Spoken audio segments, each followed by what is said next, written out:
Você já percebeu como a Bíblia, mesmo nos capítulos que parecem apenas históricos, guarda segredos espirituais profundos? O capítulo 14 de Gênesis é um desses textos. À primeira vista, ele fala sobre uma guerra antiga, entre reis e cidades. Mas por trás dessa narrativa, há um retrato espiritual da batalha entre o bem e o mal, da fé contra a força, e do encontro de Abraão com uma das figuras mais misteriosas de toda a Escritura. Melquisedeque, o rei sacerdote do Deus Altíssimo.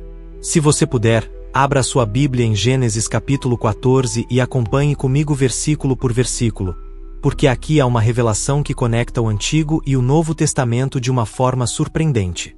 O texto começa descrevendo uma série de reis que se unem para guerrear entre si, um conflito político, territorial e militar. Gênesis 14, 1 e 2 diz: E aconteceu nos dias de Arrafel, rei de Sinar, Arioque, rei de Elazar, Quedorlaomer, rei de Elão, e Tidal, rei de nações, que estes fizeram guerra contra Bera, rei de Sodoma, contra Birsa, rei de Gomorra, contra Sinabe, rei de Admá, contra Semeber, rei de Zebuim, e contra o rei de Belá, que é Zoar. Aqui vemos uma guerra entre 4 reis do Oriente e 5 reis do Ocidente, uma batalha que aparentemente não teria nenhuma ligação com Abraão. Mas o versículo 12 muda tudo. Levaram também Ló, filho do irmão de Abrão, que morava em Sodoma, e os seus bens, e foram-se. Ló, o sobrinho de Abraão, havia escolhido viver nas planícies de Sodoma, uma terra fértil aos olhos, mas espiritualmente corrompida. Essa escolha, feita lá em Gênesis 13, agora traz consequências. O homem que escolheu pela aparência agora é levado cativo. É assim que muitas vezes acontece conosco. As escolhas feitas fora da direção de Deus nos colocam em guerras que não eram nossas. Quando Abraão soube que Ló havia sido levado, ele não ficou indiferente.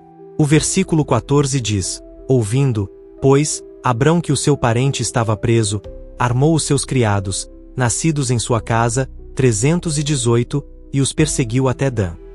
Perceba o detalhe. Abraão não era um guerreiro, mas um homem de fé. Ainda assim, ele se levanta para lutar. Isso mostra que a fé verdadeira não é passiva, ela age, enfrenta, e não se acomoda diante da injustiça. E há um simbolismo espiritual aqui. Os 4 reis representam forças espirituais de domínio e opressão, enquanto Abraão representa a fé que luta pela libertação dos que estão cativos. Essa batalha é uma figura da guerra espiritual que todo crente enfrenta, não com armas humanas, mas com obediência e coragem espiritual. Abraão persegue os inimigos até recuperá-los, e com apenas 318 homens, vence uma coalizão de reis poderosos. Isso nos ensina que a vitória não depende da força do exército, mas da aliança com Deus. Quando o justo se levanta com fé e propósito, o impossível se torna possível. Depois da vitória, o texto nos leva a uma das cenas mais misteriosas de toda a Escritura. O versículo 18 diz: E Melquisedeque, rei de Salém, trouxe pão e vinho, e era este sacerdote do Deus Altíssimo. Aqui surge uma figura que aparece do nada e desaparece do mesmo modo. Ele é rei e sacerdote ao mesmo tempo, algo que, mais tarde, nem mesmo os reis de Israel podiam ser. O nome Melquisedeque significa rei de justiça, e Salém é a antiga Jerusalém, ou seja, ele é o rei da paz. Esse encontro não é comum. Melquisedeque abençoa Abraão dizendo: Bendito seja Abrão do Deus Altíssimo, o possuidor dos céus e da terra. E bendito seja o Deus Altíssimo, que entregou os teus inimigos nas tuas mãos. Gênesis 14, 19 e 20, e Abraão, reconhecendo a autoridade espiritual de Melquisedeque, lhe entrega o dízimo de tudo o que havia conquistado. Aqui temos a primeira menção do dízimo na Bíblia, e não como um mandamento, mas como um ato espontâneo de gratidão. Abraão dá não porque foi obrigado, mas porque reconhece a presença divina naquele homem misterioso. Melquisedeque aparece aqui como uma figura profética de Cristo. No livro de Hebreus 7, 3, ele é descrito como sem pai, sem mãe, sem genealogia, não tendo princípio de dias nem fim de vida, mas sendo feito semelhante ao Filho de Deus. Isso significa que ele representa o sacerdócio eterno, não baseado em linhagem humana, mas em autoridade celestial. Enquanto os reis da terra lutavam por poder e território, Abraão recebe a bênção daquele que representa o reino dos céus. E é aqui que está a revelação central deste capítulo. Há uma diferença entre as guerras da carne e as vitórias do espírito. Abraão venceu uma batalha física, mas a sua maior conquista foi espiritual. O reconhecimento de que toda vitória vem de Deus, e não da força humana. O rei de Sodoma, símbolo da corrupção e da cobiça, tenta oferecer riquezas a Abraão em troca dos bens e pessoas resgatadas. Mas Abraão responde com firmeza: levantei a minha mão ao Senhor, o Deus Altíssimo, o possuidor dos céus e da terra, e jurei que desde um fio até a correia de um sapato, não tomarei coisa alguma de tudo o que é teu, para que não digas, eu enriqueci a Abrão. Gênesis 14, 22 e 23. Isso mostra o coração do verdadeiro servo de Deus. Ele não busca a glória dos homens, nem recompensas do mundo. Ele sabe que a sua riqueza está em servir e ser fiel ao Senhor. Este capítulo nos ensina que o verdadeiro vencedor é aquele que, mesmo em meio à guerra, permanece íntegro diante de Deus. Abraão não apenas libertou Ló, mas preservou sua fé e seu testemunho. E por isso, ele é abençoado com algo muito maior do que ouro ou território. Ele recebe a bênção do Deus Altíssimo. Então, se essa mensagem está falando com você, lembre-se: não importa o tamanho da batalha que você enfrenta, o segredo da vitória está em quem te abençoa, não no que você possui. Abra a sua Bíblia, leia Gênesis 14 com atenção, e veja como cada detalhe aponta para Cristo, o verdadeiro Rei de justiça e paz, o nosso eterno Melquisedeque.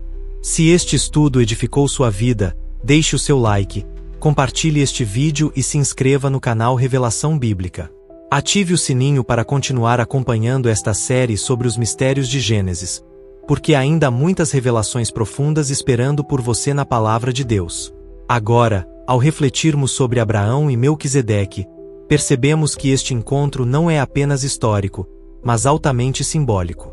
Melquisedeque, como rei de Salém e sacerdote do Deus Altíssimo, representa algo que transcende o tempo e a história humana. O sacerdócio eterno de Cristo, que viria séculos depois para ser o mediador entre Deus e o homem. Hebreus 7, 17 nos diz: porque se testemunha, tu és sacerdote para sempre, segundo a ordem de Melquisedeque. Isso mostra que tudo o que vemos em Gênesis 14 é uma antecipação da obra de Jesus, o verdadeiro Rei de justiça e paz. Ao receber o dízimo de Abraão, Melquisedeque nos ensina algo essencial. Toda a bênção que recebemos vem de Deus, e nossa resposta deve ser reconhecimento, gratidão e fidelidade. Não é um ato obrigatório, mas um reflexo do coração que entende que Deus é a fonte de tudo. Abraão não pegou nada do rei de Sodoma, mesmo diante da oportunidade de enriquecer ainda mais. Ele entendeu que a riqueza do mundo não se compara à riqueza espiritual, que se encontra na presença de Deus e na aliança que ele mantém com os justos. É fascinante observar o contraste entre os reis da terra e Abraão. Enquanto os primeiros lutam por domínio, poder e recursos materiais, Abraão luta pela justiça, pela libertação de Ló e pela fidelidade à aliança com Deus. A vitória de Abraão nos ensina que a verdadeira força não está nos números ou na habilidade militar, mas na fé e na integridade diante do Senhor. Cada passo que ele dá, cada decisão tomada, demonstra que a confiança em Deus é a base do verdadeiro sucesso. O encontro com Melquisedeque também nos revela o valor do sagrado sobre o profano, do espiritual sobre o material. A guerra terminou, os inimigos foram derrotados, Ló foi resgatado, mas a maior vitória foi espiritual. É um alerta para nossas próprias vidas. Muitas vezes, estamos preocupados com conquistas externas, riquezas, posição, reconhecimento, e esquecemos que a maior batalha é aquela que acontece no coração. O que Deus valoriza não são as posses que acumulamos, mas a fidelidade, a justiça e a obediência demonstradas em nossas escolhas diárias. Outro ponto essencial é a tipologia de Melquisedeque como Cristo. Assim como Melquisedeque é rei e sacerdote ao mesmo tempo, Jesus cumpre essa função de maneira eterna, mediando entre o céu e a terra. Cada ato de Abraão nesse capítulo prefigura a vida de Cristo. Fé, obediência, vitória sobre o mal e reconhecimento da autoridade divina. A tipologia espiritual aqui é clara. Os reis da terra representam poderes temporais e instáveis, mas a autoridade do Altíssimo é eterna e inabalável.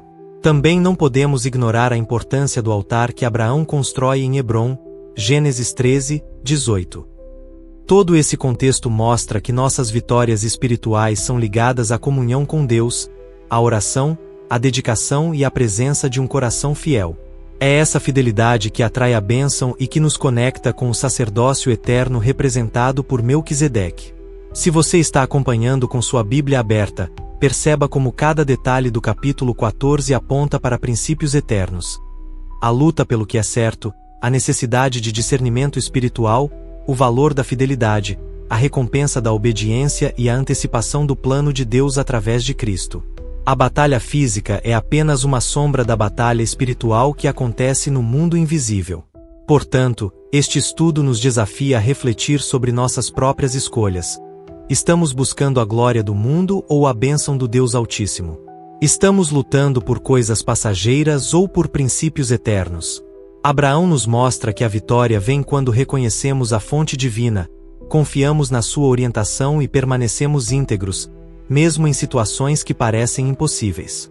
Ao final deste capítulo, somos lembrados de que a verdadeira riqueza não está no ouro ou nos bens materiais, mas na aliança com Deus. Assim como Abraão, podemos vencer batalhas, proteger aqueles que amamos e, acima de tudo, caminhar em fé diante do Altíssimo. Se você foi tocado por esta revelação, abra a sua Bíblia e leia Gênesis 14 novamente, observe os detalhes, medite sobre a tipologia de Melquisedeque e como ela aponta para Cristo.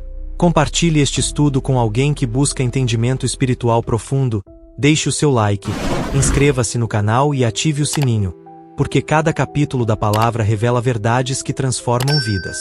Lembre-se, a batalha pode parecer grande, os inimigos poderosos, mas a vitória pertence àquele que confia no Deus Altíssimo. Cada decisão justa, cada ato de fé, cada reconhecimento da autoridade divina é uma semente de bênção que se manifesta em nossas vidas.